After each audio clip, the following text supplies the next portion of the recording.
Kamarát, chcel som ti napísať list a poslať tú fotku, kde stojíme v boji, lenže ten list by nemusel prísť. Poštár je mŕtvy a nový sa bojí. Lúky za mestom obchádza strach, šíri sa mor a mieša sa s hnevom. Nádherný kraj mení sa v prach, obluda šteká a krmi sa drevom.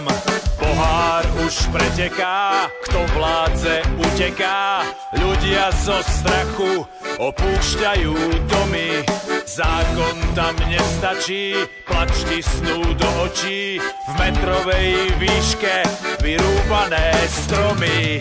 Za lúky nad mestom platíme vysokú daň, tam nerastú oblohu pelasu, zakrýva tým a nad mojím národom mránko nám zapadá, nikto ho nehľadá.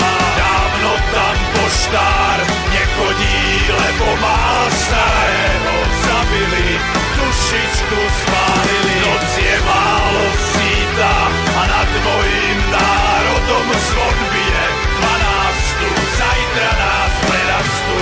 Do všetkých strán sme písali list, to ešte žil poštár a dalo sa konať.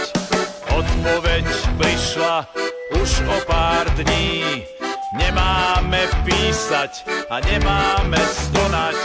Z večera do rána, z komára somára, z potoka rieka a z rieky more. Stojíme bezmocne, stúpame na ostne, nie sme už v bezpečí vo vlastnom dvore.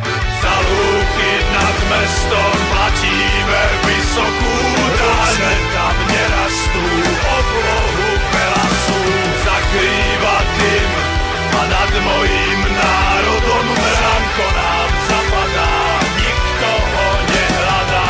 Dávno tam poštár nechodí, lebo má starého zabili, dušičku spálili. Noc je málo síta a nad mojím národom zvon bije 12. Zajtra nás prerastú.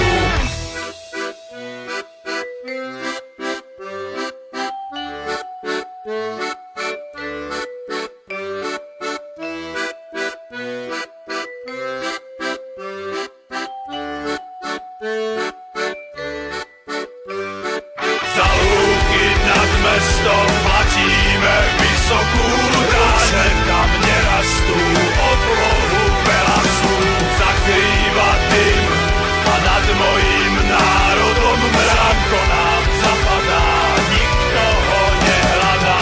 Dávno tam poštár nechodí, lebo má